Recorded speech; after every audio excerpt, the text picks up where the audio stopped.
Hello and thanks for joining us on Chicago Tonight. I'm Brandis Friedman. Here's what we're looking at.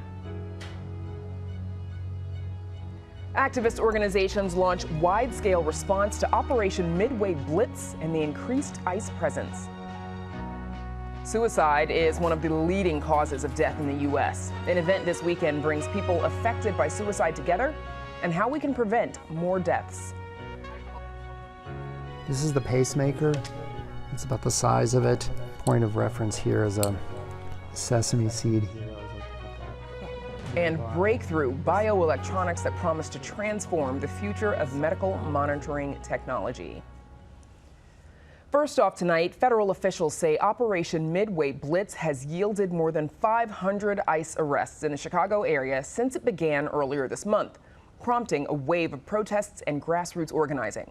Volunteers from across the city are training to join neighborhood rapid response teams, which respond to reported ICE sightings within minutes. Other organizations have created Know Your Rights campaigns and support networks for undocumented workers.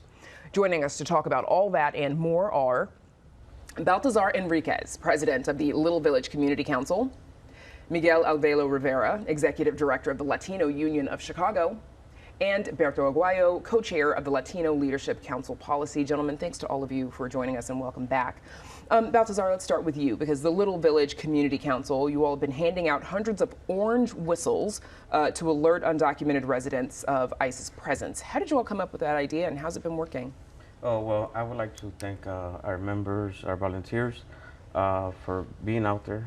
We started in June, and originally when we gave out the whistle, they told us, what are that for? What is that for?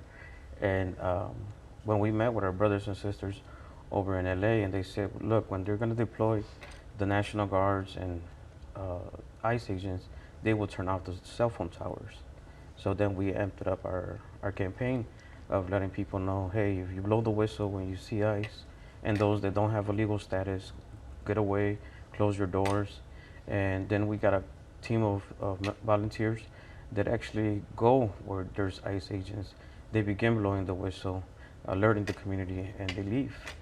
We stopped their operative. We stopped them from doing an arrest, kidnapping a family. So it does have an effect because it's 3-6 of us blowing this whistle. And it's annoying, but other than that, I won't ask you to blow it on air. Other than that, you know, they see that the community is organized. How's it been working? Like, what have you seen? I'm sure it's been used. So at the beginning, when we were blowing the whistle on ICE agents, they were confused. Why is this guy blowing a whistle? And people started locking doors. People started leaving the block.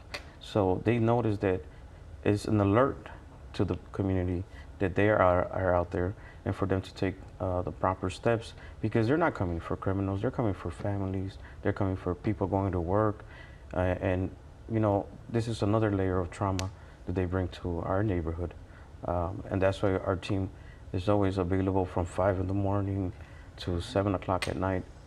That's when they do their operatives, and we're out there every day, just patrolling the neighborhood. Miguel, at a protest last week, you spoke against ICE targeting undocumented people at places where they work. Here's a little bit of that. In the last 2 days, ICE has targeted Home Depot corner hiring sites such as this one, where we stand, where day laborers, our neighbors who build, paint, fix, and beautify this city have been the target of these unwarranted attacks. How is ICE's presence in communities, in neighborhoods, impacting people's willingness to go to work? So there is, I think, what feels like an overwhelming sense of concern and fear. But at the same time that exists, I think there is just as much of an overwhelming sense of a need to connect as communities and a need to look out for each other. So I've been able to witness both. And as part of my organization, we've had to navigate both, right? Both recognizing folks' concerns and their fear, but also motivating them to stand up for each other. Because one thing that we know and one thing that we've always known is The only people that will keep us safe is ourselves, or like we say, solo el pueblo salva al pueblo. The Latino Union of Chicago, you all set up a volunteer-powered worker support network to empower people to go back to work. Tell us about that and how that works. Correct. So Latino Union has been organizing for 25 years at the 10 different corner hiring sites in the city of Chicago and now in suburban Cook County. Part of our work has been connecting with day laborers, doing outreach with them, getting them to know their rights, both as workers, but also because many of them can be undocumented, as migrant workers. Now, with the increased presence of ICE at the corners, particularly in other states such as LA, we have been preparing for months to mobilize groups of volunteers. These are community members, people from all walks of life that know these day laborers and are signing up for shifts from 6 in the morning until 2 p.m. and are there to keep an eye out on things and ensure that our working neighbors are just as safe as we all deserve to be safe. So then should ICE show up outside, day laborers, for example, hanging out outside the Home Depot or Menards, if ICE should show up, what is the response from those team members? So we're integrated into the rapid response networks throughout the city. We are connected with the Family Support Network, and then we're also replicating a lot of the tactics that we've learned from our compas in Little Village. It's really a citywide effort. And we are just integrating the aspects of our work, which is day laborers, which is domestic workers, into that broader community effort that's happening throughout Chicago. Berto, we know that you recently received your law degree from Northwestern. You've been involved in creating some Know Your Rights campaigns for people who are undocumented. Tell us about those campaigns and what folks learn from them. Yeah, so the idea has been with collaborating with partners all across the city. It's been a citywide coalition, a statewide coalition of just educating community members that they have rights and to know their rights, to exercise those rights, while at the same time asking people who are maybe more protected, if they're U.S. citizens, to exercise their rights. They have the right to film, they have the right to alert community members, and to use our privilege to collectively help each other out and protect one another. There's also an old saying, el pueblo unido jamás será vencido. The people united will never be defeated. And we all have to do our part to take care of one another. If you have citizenship like me, go out and document these things. Alert your community members that ICE may be present. Blow the whistle, right? Let people know. And also shop at your local businesses. Help them out because they're hurting right now. And so it's a Know Your Rights campaign, but it's also a campaign to exercise those rights and to let people know that we have a beautiful tradition in Chicago of peacefully protesting and peacefully assembling and ensuring that our rights are respected.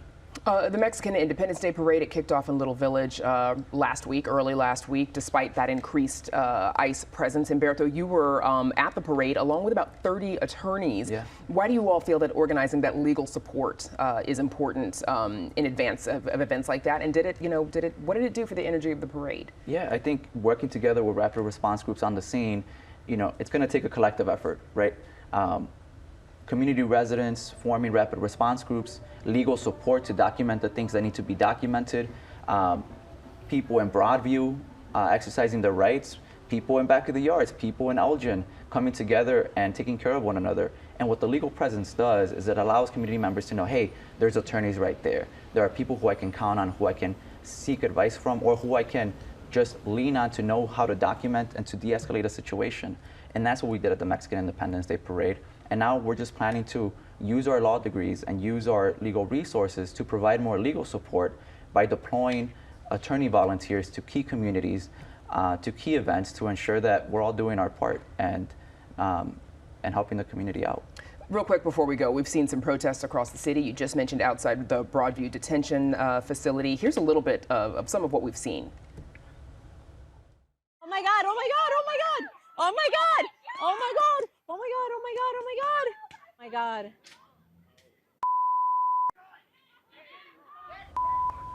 Couple seconds, I'm going to throw this out to all of you. What do you make of ICE's, general use of force? Baltazar.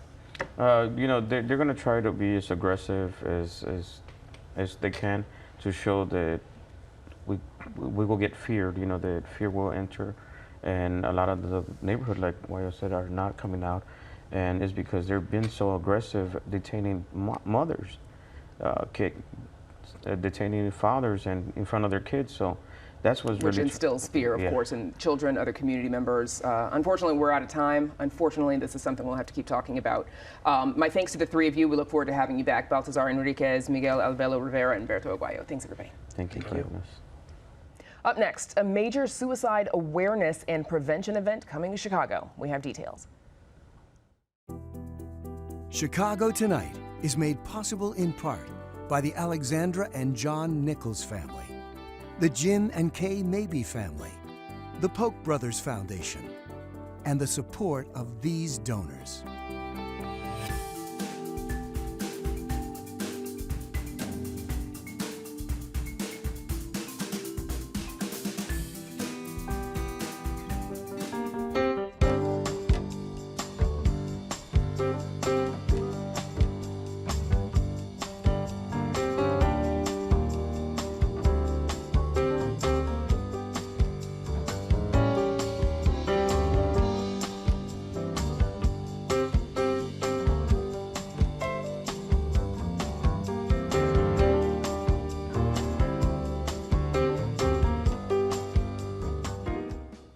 In 2023, more than 1,500 people in Illinois took their own lives. That's according to the CDC. This weekend, people who have been touched by suicide are coming together to honor the lives lost in a local event. Organizers say it is the largest suicide prevention event in the United States. The Out of the Darkness Chicagoland Walk will also help share information about suicide warning signs and where to find help. Joining us now are Angela Cummings, Executive Director for the American Foundation for Suicide Prevention Illinois Chapter, and Sean Connolly, Board Member of the American Foundation for Suicide Prevention Illinois Chapter. Thanks to you both for joining us. Yeah, thanks for having us. So currently, suicide is the 14th leading cause of death in the state of Illinois. Angela, what direction would you say the suicide rate in Illinois is trending? Which way is it going? Well, it's actually sort of leveling off. So we were fortunate in 2019 and 2020, and we did see a dip in the rates during those years, and then of course the pandemic came along, and then we saw a U-turn, and they did kind of return to the pre-pandemic phases, and so now we're just kind of at a leveling off, which is not where we want to be. We want to bring the suicide rate down, and we know that there are warning signs that we can observe, and we know there are interventions that anybody can learn, and so we really feel hopeful that we can start to bring this rate down for sure. To what do you attribute, or what factors can you attribute to when the rate changes the way it did? Obviously, COVID, that is an outlier, right? But when it goes up or down, what can you attribute that to? Well, when it went down, we like to think that it was because of the work that we were doing, educating people about the risk factors, educating people about the warning signs, and then the protective factors that can help people if they are experiencing, a mental health crisis, and then how to get the help. The pandemic was not good for anyone for various reasons. One good thing that did come out of it, though, is telehealth. I will say that was a silver lining. Before COVID, insurance companies did not think that you could see a therapist through Zoom, and then that was the only way people could get help, and now suddenly that's how many people get help, and it's much more equitable. It's very common now. So, yeah. Yes. Sean, we know that we lost your sister Alex to suicide, and we're sorry for your loss. Tell us more about her, please. Yeah, my sister died 12 years ago this year, and she had diagnosed bipolar, and I think that's a common thread we see a lot of times in suicide deaths is overwhelming majority of the time they either have a potentially treatable or diagnosable mental health condition, and she was a lost survivor. We're looking at her now. Yeah. She had attempted to take her own life once before, so we knew this risk was there. It was 2013, it was a different time. The ACA was just getting rolled out, which ensured that mental health care was held as an essential health benefit on insurance plans. It made it hard for her to maintain consistent access to high quality care. And I think in the years since she died, it's brought up so many conversations. Grief is a real complicated emotion. It's a real complicated experience. But for me, it's really brought home this idea of, I don't think before this I ever thought of suicide as a preventable cause of death. We used to say words like, the person committed suicide. You don't say someone committed cancer. You don't say someone committed heart disease. It's the same sort of thing, trying to figure out the actual root causes that can increase suicide risk and addressing those in a thoughtful and impactful way. And that comes through all sorts of different avenues and ways, but since she died, it's been a really interesting, eye-opening experience for me. Yeah, because you mentioned, your experience with grief, which can be different for everyone, of course. What was your journey like? Yeah, I think, it's ongoing still. I think, there's always an acute period of time for people where it's really bad and it's really hurt and you can have a lot of different emotions. But as you continue on past whatever loss you're grieving, it stays with you. And I think it's something that sometimes we think of as it has an end point, and I don't think that's always the best way to think about it for folks. I think it's better to think about it like something that you carry with you. It's all your memories and all the love you have for that person. Pre-loss, through the loss, it's all the anger, it's all the sadness you feel, and sometimes you have to engage with the different components of grief, but it's something that it's nice to remember that as you grieve, that means you still have the person with you. That's how I always think about it. And there's no right or wrong way to do it. It's not on anybody's schedule. And sometimes you go a whole year and you don't even think about it. And some years it's like, oh, this is hard. Hitting me every day. Yes. So I really think it's important for people not to have a one-off perspective on it. Of course. Angela, what are some of the risk factors, warning signs that people need to be watching out for? Yeah, so risk factors are different than warning signs. And risk factors are kind of those environmental things that might exist in someone's life that could increase their risk. A job loss, a relationship loss, a history of mental illness in the family, an undiagnosed mental illness. And the warning signs are those observable signs that someone may be entering a suicidal crisis moment. And those are typically grouped in talk, behavior, and mood. So, people will talk about it. Their behavior is obviously different. Their mood is different, and it's not going back to baseline. That this is when you want to reach out. What do you think stops people from getting help? Well, there are a lot of barriers to care. Cost, for one, stigma, cultural stigma, for example, can be a big factor too. There are some communities that think you just need to pray, and prayer is wonderful and a protective factor. But just like any other health condition, if mental health, if treated properly, you can get better. And so we just want to make sure that people understand that, know how to get to that care, and we can bring down those barriers. Workforce expansion is a huge thing too. There just are not enough mental health care providers in Illinois and really across the country. Angela, we know you've got the walk, the AFSP Illinois. It's a hard one. It is. Chicagoland Out of the Darkness Walk. It's Saturday. Yeah. Where does that money go? The money that is raised on that through awareness? Great question. So AFSP is the largest private funder of research into suicide prevention in the world. So a large chunk of that fundraising goes into research specifically about suicide and suicide prevention and mental health. The rest of it goes to all of our free programs and free resources. We never charge for a program or resources here in Illinois, so we're really lucky that people are so generous and come out to this walk and donate what they can, and it allows us to go out there and do our work: advocacy, education, survivor support, and research, of course. Sean, of course, suicide can be a very sensitive topic, right? And so you're getting a lot of people together who have a shared experience, right? Describe the mood at the walk for us. What's it like? The Chicagoland Walk, it's a beautiful day. We do it at Montrose Harbor, so you're right on the lakefront, and there's just a real community of care. So whatever emotion you're coming to the day with, that'll be taken care of. So it can be deeply, I'm still experiencing a lot of pain, we'll take care of you. It could be a day where I feel good. The sun is up, I'm surrounded by a bunch of other people, we're all feeling what we feel together, and it can just sort of be like a big bear hug, is how I've always described it. When you get out there, it's a couple thousand people, it's just a really beautiful event, and you're surrounded by care even if you never meet all the people that are caring for you out there. We all have each other's backs, we all understand what everyone else is going through in some meaningful way, and we're very fragile with one another, and I feel like there's a lot of vulnerability out there. This is really beautiful. Okay. It's really great. And a lot of understanding from people that you're walking with. It's such a hopeful event. People just feel so hopeful that they can keep another family from going through that loss, or hopeful they can keep another person from ever reaching that crisis moment. Yeah. And you got to have hope. Okay. Well, I hope you all have a good walk on Saturday. Thank you. Angela Cummings and Sean Connolly, thank you so much for joining us. Thank you. Thank you. And if you or someone you know is struggling with depression or suicidal ideation, you can call or text 988 to access the 988 Suicide and Crisis Lifeline, or find help online at 988lifeline.org.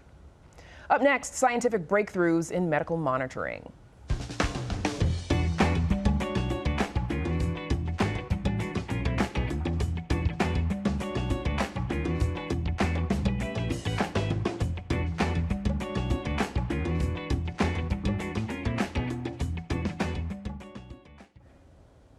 In a laboratory just north of Chicago, the future of medical monitoring is quietly taking shape. Think flexible electronic monitors the size of a Band-Aid and tiny pacemakers that dissolve harmlessly in the body when they're no longer needed. The work of Querrey Simpson Institute of Bioelectronics at Northwestern University at times seems almost miraculous. What makes such breakthroughs possible is a new generation of flexible and, yes, at times dissolvable electronics pioneered by Professor John Rogers. Chicago Tonight producer Paul Kane recently visited with Rogers and his team to learn the secrets of the lab's success. I've always been interested in how you can connect sort of fundamental scientific research to technologies that have a broader societal impact. I actually got my career start at Bell Laboratories, and so that was where the transistor was invented, the solar cell. So I think it was probably the world's most successful basic science lab in the sense that 10 Nobel Prizes have come as a result of the work that was done there. Rogers' longtime collaborator and colleague, Tony Banks, explains what makes Rogers different. What attracted me to start working with him is because his mindset was, hey, we want to make these great gadgets, we want to make these great things, but not for the sake of making them, we want to make a difference in society. One such invention is the lab's creation of small, flexible health monitors first developed by Rogers' team for use on premature babies in Lurie Children's Hospital. That technology has since evolved to help babies and pregnant mothers halfway across the globe. Program managers from the Gates Foundation and the Save the Children organization proactively reached out to us and asked whether we could adopt those technologies for deployment into resource-constrained areas of the globe.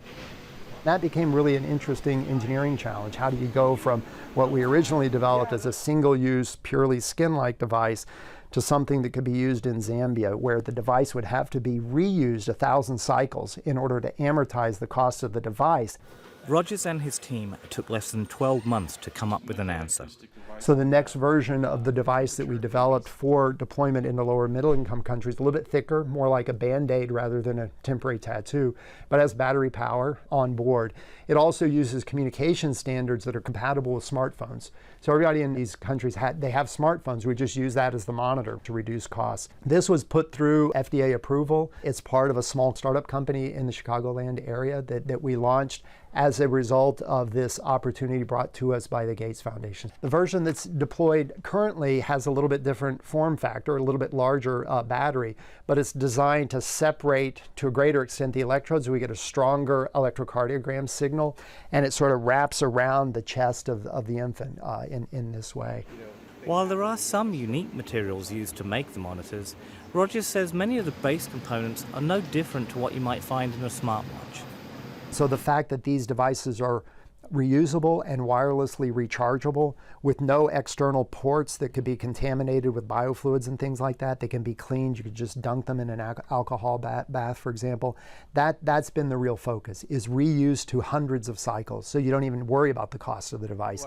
In a tour of the lab, Banks explains how it can rapidly develop and then evolve new devices. And we design, build, make all our own electronics, so a lot of the electronics like this, so this small flexible device you can see here that stretches and molds and can conform to the human body, along with several other devices that you can see here that a lot of these postdocs are working on. And so this is the first step in the process of making those devices. Once you do the design, then this is the prototyping stage where you start building the devices. One recent invention is the development of a tiny pacemaker for babies that, once implanted, dissolves harmlessly in the body when no longer required, negating the need for additional surgery to extract the device. This is the pacemaker. It's about the size of it. Point of reference here is a sesame seed here. I always like to put that nearby. This interfaces with the surface of the heart. It's self-powered, so sort of a battery capacity built into the device itself on this side, the sort of cardiac tissue contacting side. And on the other side is a photoactivated switch that we can use to set the pacing rate. It's implantable, so getting through the FDA regulatory process will take some years. But this was just published in April, so it's brand new technology. But while Rogers' lab may already be creating cutting-edge technologies for the benefit of all, Rogers says his most important legacy will be his students.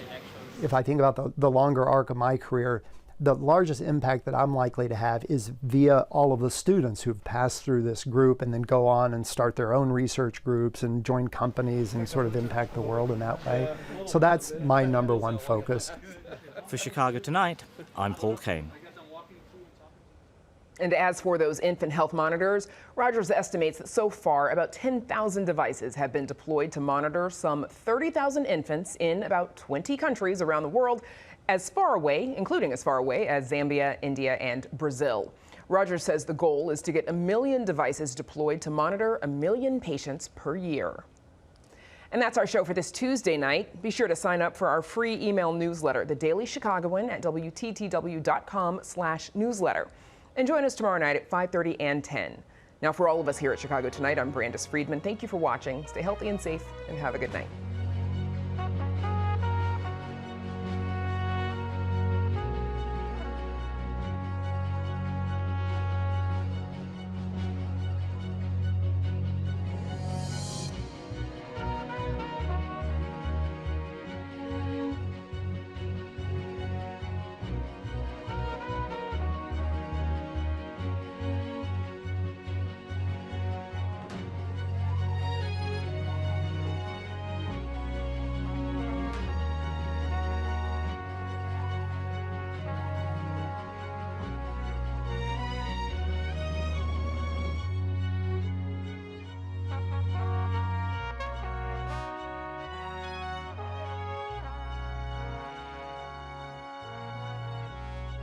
Closed captioning is made possible by Robert A. Clifford and Clifford Law Offices, a personal injury law firm that gives back to the community through law and philanthropy.